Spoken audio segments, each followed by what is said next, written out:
सुप्रभात बच्चों। आज हम व्याकरण के अंतर्गत पढ़ेंगे वचन। वचन अर्थात संख्या, नंबर्स। आज हम इस पाठ के माध्यम से समझेंगे कि वचन किसे कहते हैं, उसकी परिभाषा, उसके प्रकार और उदाहरणों को विस्तार से समझेंगे। तो चलिए पहले इन चित्रों के माध्यम से इसे समझते हैं। चिड़िया बैठी है, चिड़िया बैठी हैं।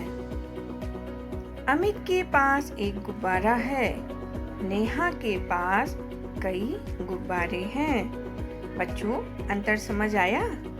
जब एक चिड़िया थी तो कहा चिड़िया, जब अधिक है तो कहा गया चिड़िया। एक गुब्बारा है तो गुब्बारा कहा गया और अधिक है तो गुब्बारे कहा गया। यानी उनकी संख्या के आधार पर शब्द का रूप बदल गया। अब आप समझ गए होंगे कि शब्द के जिस रूप से एक या अनेक होने का पता चले उसे वचन कहते हैं। वचन के कितने भेद होते हैं? वचन के दो भेद होते हैं, एक वचन और दूसरा है बहुवचन। एक वचन, इसकी परिभाषा देख लेते हैं। शब्द के जिस रूप से एक होने का पता चले उसे एक वचन कहते हैं, जैसे तारा, कॉपी, बच्चा, कुर्सी आदि। दूसरा है बहुवचन। शब्द के जिस रूप से एक से अधिक होने का पता चले उसे बहुवचन कहते हैं, जैसे तारे, कॉपियाँ, बच्चे, कुर्सियाँ आदि। तारा एक वचन है और तारे बहुवचन। कॉपी एक वचन है और कॉपियाँ बहुवचन। तो बच्चों, आपको ये एक वचन और बहुवचन का अंतर समझ में आ गया होगा। यह भी जाने, वचन बदलने पर संज्ञा के साथ साथ क्रिया का रूप भी बदल जाता है। जैसे लड़का हंस रहा है, लड़का एक वचन है, हंस रहा है क्रिया है। तो यहाँ पर इसका बहुवचन कैसे बदल गया? लड़के हंस रहे हैं, लड़की हंस रही है, लड़कियाँ हंस रही है। लड़की एक वचन है, हंस रही है क्रिया है। यहाँ पर बहुवचन क्या है? लड़कियाँ हंस रही हैं। यहाँ पर बहुवचन लड़कियों के साथ हंस रही हैं क्रिया है। कुछ शब्द ऐसे हैं जिनका रूप बहुवचन में नहीं बदलता, जैसे फल, पेड़, हाथी, शेर, लेखक, घर, भाई, चाचा, मामा, राजा आदि। इन शब्दों के वचन का बोध वाक्य रचना के आधार पर होता है। जैसे पेड़ लंबा है, पेड़ लंबे हैं। यहाँ पर विशेषण का प्रयोग हुआ है।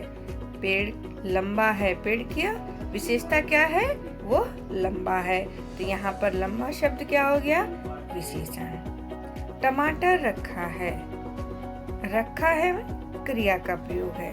बहुवचन में इसको बदल दिया, क्रिया बदल जाएगी इसकी, टमाटर रखे हैं। मेरा भाई आ गया, मेरा शब्द क्या है? सर्वनाम।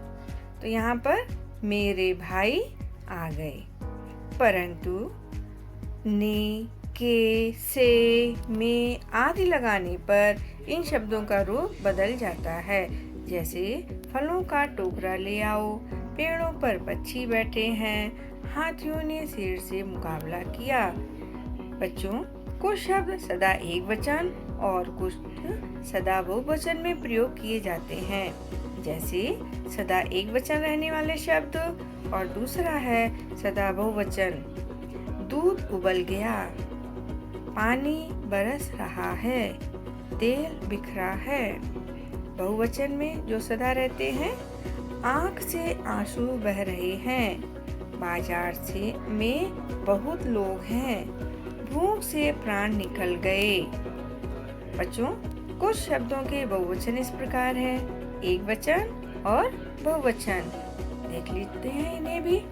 थैला, थैले, झंडा, झंडे, कपड़ा, कपड़े, गुब्बारा, गुब्बारे, तारा, तारे, पत्ता, पत्ते, तिनका, तिनके, घड़ा, घड़े, लोटा, लोटे, पुस्तक, पुस्तकें, किरण, किरणें, नाव, नावें, तस्वीर, तस्वीरें, पतंग, पतंगें, कन्या, कन्याएं, बूंद, बूंदें, गाय, गायें। इस साइड में भी देख लेते हैं। महिला, महिलाएं, छात्रा, छात्राएं, पत्ती, पत्तियां, दवाई, दवाइयाँ, नदी, नदियाँ, कथा, कथाएं, भाषा, भाषाएं, लता, लताएं, कांटा,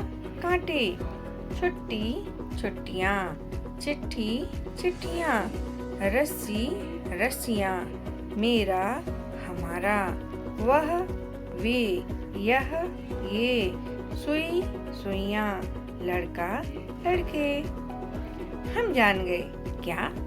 शब्द के जिस रूप से उसकी संख्या का पता चले उसे वचन कहते हैं। जिस शब्द से एक का पता चले वह एक वचन, और जिससे एक से अधिक का पता चले वह बहुवचन होता है। कुछ शब्दों का रूप बहुवचन में नहीं बदलता। कुछ शब्द सदा एक वचन और कुछ शब्द सदा बहुवचन में प्रयोग किए जाते हैं। वचन बदलने पर संज्ञा के साथ क्रिया का रूप भी बदल जाता है।